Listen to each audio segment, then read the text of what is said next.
À l'automne 1954, alors que le Québec est en plein baby-boom, naissait dans un hôpital de Montréal Nicole Juteau, 5e enfant d'un couple de Montréal-Nord. Cette journée-là, personne n'aurait pu prévoir que ce petit bébé tout rose allait marquer l'histoire du Québec. Directement sur son lieu de naissance, Nicole avait été baptisée, signe des temps où la religion catholique occupait encore une place prédominante dans la vie des Québécois. Puis, l'enfance de Nicole s'était déroulée comme celle de bien des jeunes Montréalais de l'époque.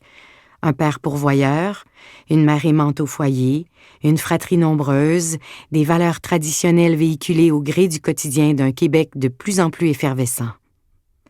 À travers tout cela, Nicole avait grandi dans un milieu où l'égalité prenait doucement sa place dans le foyer familial et forgeait peu à peu son caractère. Cette histoire ne commence ni par un traumatisme lié à l'enfance, ni par une injustice que Nicole aurait tenté de réparer tout au long de sa vie adulte. Non, l'enfance de Nicole n'a rien eu d'extraordinaire. Elle s'est plutôt déroulée dans l'ordinaire, mais un ordinaire où on lui a permis d'être qui elle voulait. Les premiers souvenirs que Nicole a eu envie de partager avec moi nous ramènent au matin de Noël de ses 10 ans, le 25 décembre 1964. La famille Juteau était réunie dans le salon de la maison familiale en attendant de pouvoir développer les cadeaux.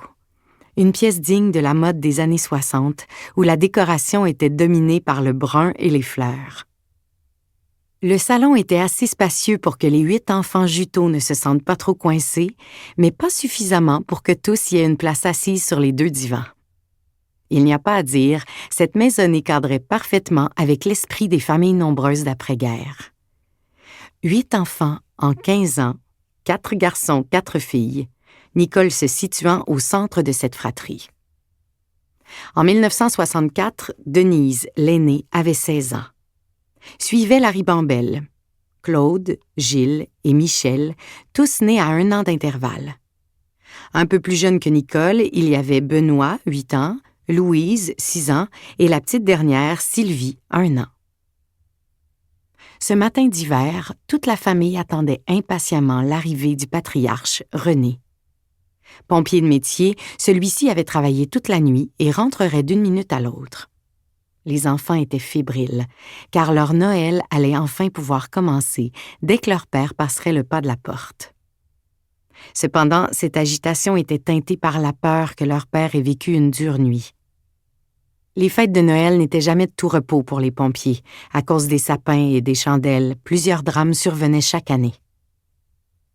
À la vue de son père en habit de pompier, une lueur de fierté et d'admiration brillait dans le regard de Nicole. Ce père, si grand, si droit, si noble, était le sien. De nature joyeuse, sans grande sévérité à l'égard de ses enfants, il savait être bon envers ses proches. Il aimait beaucoup son travail et acceptait toutes les heures supplémentaires que ses patrons lui demandaient de faire. Il était un modèle pour sa famille et selon sa fille, il était l'exemple à suivre. Tout au long de sa carrière de pompier, il avait refusé les promotions qui lui auraient permis de monter en grade de façon malhonnête, une pratique courante à l'époque. Les grades que René avait reçus, il les devait à ses compétences et à son talent, et non pas à la corruption. Il avait été lieutenant, capitaine, puis chef de district. En 1981, lorsque ses patrons avaient accordé à un autre le poste de chef de division qu'il occupait par intérim depuis 3 ans, René avait décidé de prendre sa retraite. Intègre jusqu'à la fin. Cette même droiture coulera dans les veines de Nicole tout au long de sa propre carrière de policière. Pour continuer à écouter ce livre audio gratuitement, cliquez sur le lien dans la description et vous pourrez l'écouter en entier sans frais grâce à l'essai de 30 jours d'Audible.